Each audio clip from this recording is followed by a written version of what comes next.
Hello students, मैं हूं अरविंद। आज की क्लास में पढ़ने वाले हैं डायमेंशन। डायमेंशन टॉपिक बहुत ही आसान टॉपिक है और आप इसको बहुत ही आसान तरीके से सीख सकते हैं। चलिए इस टॉपिक को चालू करते हैं। तो डायमेंशन होता क्या है? तो डायमेंशन हम बहुत सिंपल तरीके से समझ सकते हैं कि डायमेंशन जो है फंडामेंटल के ऊपर जो पावर लगती है उस पावर को ही हम कहते हैं डायमेंशन बोला जाता है। अब जो पावर लगा देते तो फंडामेंटल तो वो किसको रिप्रेजेंट करता है? ड्राइव यूनिट को वो रिप्रेजेंट करता है। एग्जाम्पल देखिए, जैसे हम ड्राइव यूनिट ले लें कोई, जैसे हमने ड्राइव यूनिट ली मीटर स्क्वायर, ठीक है। तो ये क्या है? मीटर फंडामेंटल यूनिट है। फंडामेंटल यूनिट के ऊपर हमने कितने की पावर लगा दी? 2 की पावर लगा दी। 2 की पावर लगाने से ये क्या बन गया? कौन सी यूनिट बन गई? ड्राइव यूनिट बन गई। तो फंडामेंटल के ऊपर जो पावर लगती है इसी पावर को हम बोलते हैं डायमेंशन। तो इसकी डायमेंशन कितनी है? एरिया की 2, ठीक है। मतलब ड्राइव यूनिट को एक्सप्रेस करने के लिए फंडामेंटल के ऊपर हम जितने की पावर लगा देते हैं वो ही पावर क्या होती है? उसकी डायमेंशन होती है। Next example, speed. स्पीड का यूनिट क्या होता है? मीटर पर सेकेंड। ओके, सो मीटर के ऊपर कितने की पावर? 1 की। सेकेंड के ऊपर कितने की? -1। So we can say that 1 and -1 are the dimension of metre, sorry, distance and time. Okay, या हम कह सकते हैं लेंथ और टाइम का जो डायमेंशन होता है 1 and -1 है। It is clear? तो डायमेंशन मतलब होता है फंडामेंटल के ऊपर लगने वाली जो पावर होती हैं उन्हीं पावर को हम क्या कहते हैं? डायमेंशन कहते हैं। It is clear? Now we discuss the quantity on the basis on dimension. Dimension के बेस पर क्वांटिटी के टाइप्स देख लेते हैं कि टाइप्स कितने हैं। तो डायमेंशन के बेस पे जो क्वांटिटी होती हैं वो होती हैं 2 टाइप्स की। एक होता है डायमेंशनल क्वांटिटी, अनदर जो दूसरी होती है नॉन डायमेंशनल क्वांटिटीज होती हैं। चलिए इसको देखते हैं। क्वांटिटी को एक होता है कौन सा? डायमेंशनल।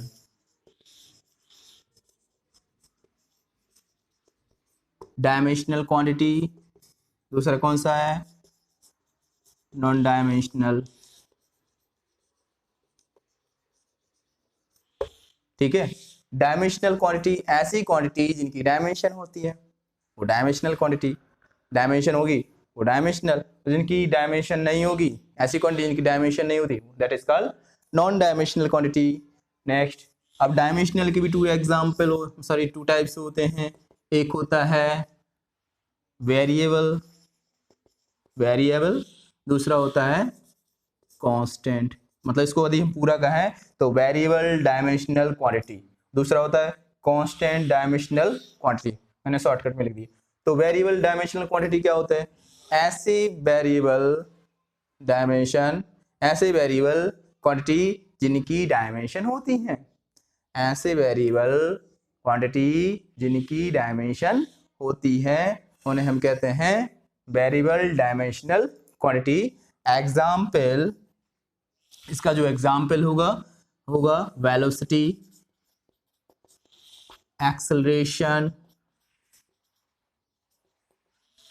और आपका फोर्स और भी आ जाएगा। ठीक है, इनकी डायमेंशन होती हैं लेकिन ये चेंज होते हैं। कांस्टेंट डायमेंशनल क्वांटिटी, ऐसे कांस्टेंट क्वांटिटी जिनकी डायमेंशन होती हैं। एग्जाम्पल, कांस्टेंट में क्या क्या आ जाता है आपका? मतलब यूनिवर्सल ग्रेविटेशनल कांस्टेंट, है ना, आपने पढ़ा होगा universal gravitational constant, capital G. ठीक, और आपका इसमें और भी चीजें जैसे मान लो गैस कांस्टेंट, है ना, gas constant, speed of light, तो ये सब इसमें आ जाते हैं। अब डिस्कस करते हैं non dimensional quantities. Non dimensional quantity होती क्या है? ऐसी क्वांटिटी जिनकी डायमेंशन नहीं होती, that is called non dimensional quantity. ये भी टू टाइप्स की सेम है, इसमें आपका आ जाएगा एक वेरिएबल, दूसरा आएगा आपको क्या? कांस्टेंट। तो वेरिएबल नॉन डायमेंशनल क्वांटिटीज क्या होते हैं? ऐसे वेरिएबल क्वांटिटी जिनकी डायमेंशन नहीं होती, ऐसे वेरिएबल क्वांटिटी जिनकी डायमेंशन नहीं होती, वेरिएबल नॉन डायमेंशनल क्वांटिटी कहलाते हैं। इसके एग्जांपल होंगे आपका स्ट्रेन, स्पेसिफिक ग्रेविटी, ठीक है, ये हो जाएगा। और कांस्टेंट नॉन डायमेंशनल क्वांटिटी क्या होती है? ऐसी कांस्टेंट क्वांटिटी जिनकी डायमेंशन नहीं होती, एग्जांपल 1 2 3 और पाई वगैरह जो आता है, तो इनकी डायमेंशन नहीं होती और ये कांस्टेंट होते हैं। चलिए आज हमने सीख लिया कि डायमेंशन के बेसिस पे क्वांटिटी के टाइप्स, जैसे क्वांटिटी के आप फंडामेंटल क्वांटिटी और टाइप क्वांटिटी भी पढ़े हैं on the basis of dimension, उसके बेस पे भी हमने ये उनके टाइप पढ़ लिए। अब हम बात करने वाले हैं डायमेंशनल फॉर्मूला, सबसे इंपॉर्टेंट टॉपिक, क्योंकि ये टॉपिक जो है 12th में भी आपको बहुत ही काम आने वाला है। इससे कंपटीशन में जो क्वेश्चंस हैं वो भी इसी से रिलेटेड पूछे जाते हैं। चलिए शुरू करते हैं। तो जो डायमेंशनल फॉर्मूला होता है, ठीक है, डायमेंशनल फॉर्मूला एक एक्सप्रेशन या एक फॉर्मूला होता है जो ड्राइव यूनिट का फंडामेंटल यूनिट से एक रिलेशन को रिप्रेजेंट करता है, ठीक है। तो डायमेंशनल फॉर्मूला क्या करता है? डायमेंशनल फॉर्मूला एक ऐसा फॉर्मूला है जो ड्राइव यूनिट का फंडामेंटल से एक रिलेशन होता है उसको रिप्रेजेंट करता है, उसको कहते हैं डायमेंशनल फॉर्मूला।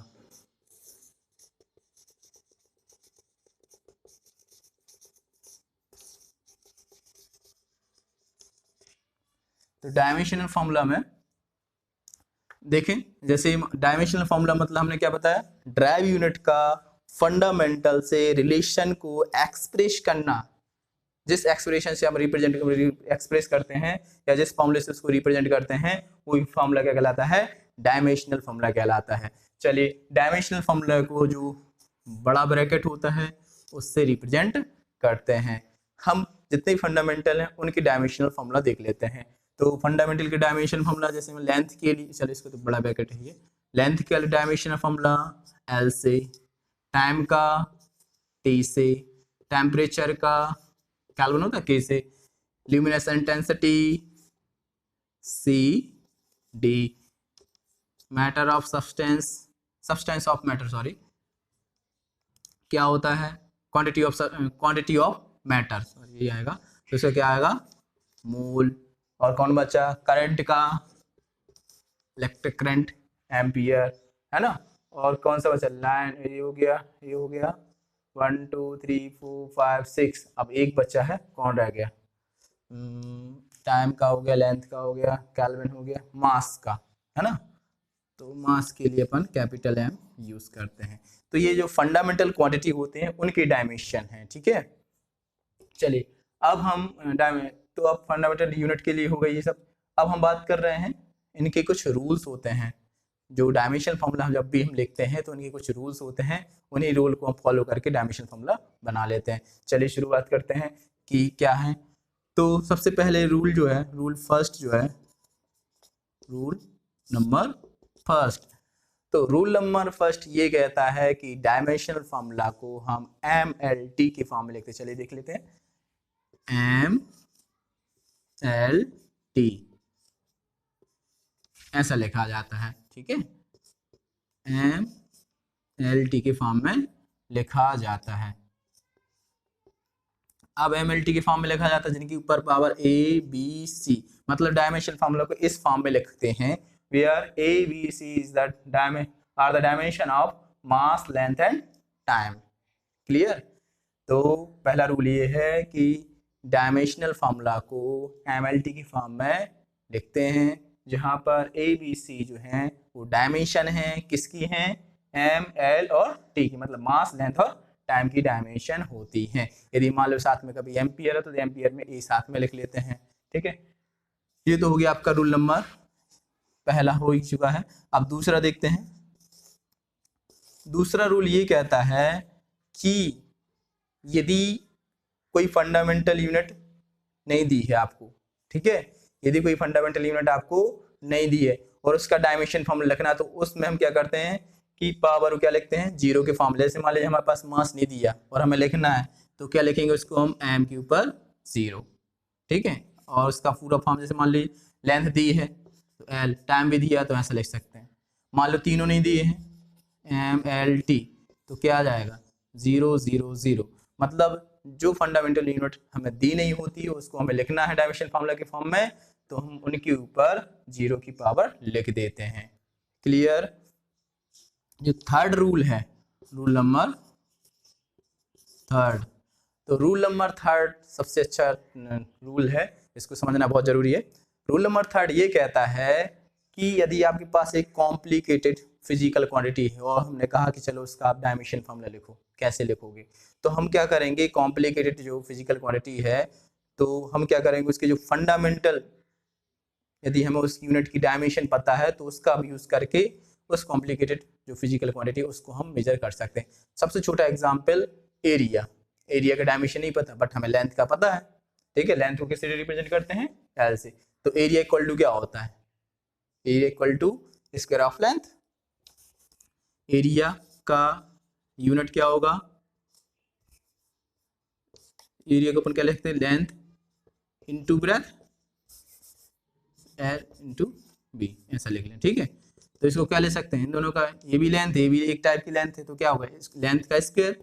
अच्छा, इसका क्या होगा, लेंथ को एल से और पावर कितने की लगी, 2, तो इसको हम अंदर कर लें। इस तरीके से हम रिप्रेजेंट कर, मतलब फंडामेंटल एक थी उसकी पावर लगा दी, क्या बन गया, एरिया के लिए हो गया। तो इस तरीके से हम निकाल सकते हैं। दूसरा, स्पीड का भी हम बात कर चुके थे, स्पीड का क्या होगा, मीटर पर सेकेंड, है ना। तो मीटर के लिए क्या आएगा, एल, इसके लिए कितना आएगा, t-1, और इसका मास नहीं दिया इसलिए हमने 0 की पावर लगा दी। इस तरीके से यदि हम हमें कोई कॉम्प्लेक्स फिजिकल क्वांटिटी है तो उसको हम डिराइव कर सकते हैं। अभी हम चलिए और भी जो डायमेंशन फॉर्मूला उनको निकालते हैं, फिर उनके आधार पर रूल नंबर थर्ड को हम और आसानी से समझ सकते हैं। ओके, चलिए देखते हैं।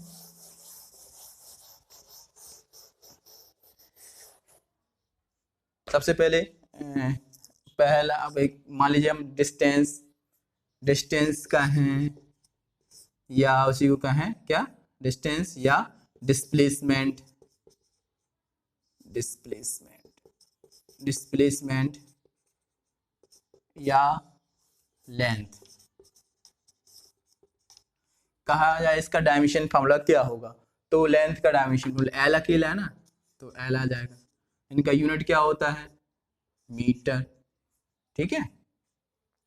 दूसरा, टाइम का बोल जाए, टाइम का डायमेंशन फॉर्मूला क्या होता है, या पीरियोडिक टाइम, है ना,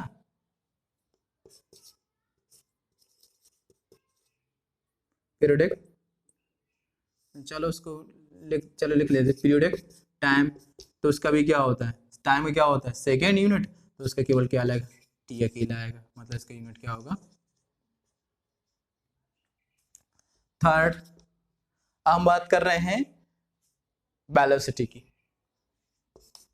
वेलोसिटी का है या स्पीड का है ना। तो आप जानते हैं वेलोसिटी या स्पीड क्या होता है, डिस्टेंस अपॉन टाइम। तो डिस्टेंस का क्या होगा ऊपर एल, ठीक है, और टाइम का क्या होगा टी, ब्रैकेट जरूर लगाएं इनको, है ना। इसको ऊपर ले जाएं तो क्या बन जाएगा, एल t-1, है ना, नीचे से ऊपर जाएगा तो इन्वर्स हो जाएगा। और इसका क्या होगा यूनिट, मीटर पर, सॉरी इसको ऐसा नहीं, मीटर सेकेंड -1, ठीक। इस तरीके से लिख सकते हैं। अब फोर्थ, एक्सेलरेशन, एक्सेलरेशन के लिए क्या आएगा, एक्सेलरेशन क्या होता है, चेंज इन वेलोसिटी अपॉन क्या, टाइम। तो वेलोसिटी का क्या निकाला अभी हमने, ये निकाला, तो इसको सीधा लिख सकते हैं LT-1 अपॉन, और टाइम क्या है t। चलो इसको ऊपर ले जाओ तो कितना आ जाएगा LT-2। अच्छा, इसको डायमेंशन फॉर्म लिख रही हूँ तो इसको फुल फॉर्म में लिखने की, चूंकि m था नहीं तो m को क्या लिखेंगे 0LT-2। सिमिलरली इन सबको भी हम ऐसे ही लिख सकते हैं, चाहे तो यहीं लिख दो इसको m को, चलो इसको ये लिखा रहने दो, आगे कर दे रहे हैं, इसी को हम लिख सकते हैं M0LT-1, इसके फुल फॉर्म हो गए। इसी को भी हम MLT साथ में इसको भी लिख लेना M0L0T। ठीक है, अब हम निकालते हैं फोर्स का। फोर्स इज इक्वल टू क्या होता है, mass into acceleration, mass into acceleration. तो मास का क्या होता है m, एक्सेलरेशन का भी निकाला, क्या होता है LT-2। चलिए इसका निकाल लिया। अब इम्पल्स का निकालना हूं, इम्पल्स इज इक्वल टू क्या, फॉर्मूला बस बताओ ना चाहिए। इम्पल्स होता है फोर्स इनटू टाइम। तो फोर्स का तो यही दिया है ना, अभी निकाला, तो वो लिख दो फोर्स का MLT-2, टाइम का कितना t, कर दो इसका कितना आ जाएगा MLT-1। ठीक है, इसी तरीके से आपको वर्क का निकालना है। तो वर्क हो गया, पावर हो गया, एनर्जी हो गया। वर्क और एनर्जी का लगभग, वर्क और एनर्जी का सेम ही होता है, यूनिट बस थोड़ा डिफरेंस होता है। और वर्क में और एक पोटेंशियल एनर्जी, काइनेटिक एनर्जी और हीट एनर्जी, थर्मल एनर्जी जिसे कहते हैं। तो इन सब की डायमेंशन फॉर्मूला कैसे होते हैं, सेम होता है। आपको क्या करना है, कम से कम जो शुरू के 30 लगभग आपको डायमेंशन फॉर्मूला याद कर लेना है। याद कर करके आप प्रैक्टिस करिएगा तो आपको ऑटोमेटिकली ही वो याद हो जाएगा, और ये आपको कम से कम 12 तक आपको काम आएगा, और आगे तक की पढ़ाई में काम आएंगे। लेकिन मोस्टली आपको जो कॉम्पिटिटिव एग्जाम होते हैं उनमें भी ये है, बहुत आपको हेल्प करेगी। चलिए इसकी वीडियो, आज की वीडियो में इतना ही, और ये वीडियो आपको पसंद हो तो ज़रूर इसको लाइक एंड सब्सक्राइब जरूर करें। Okay, thank you.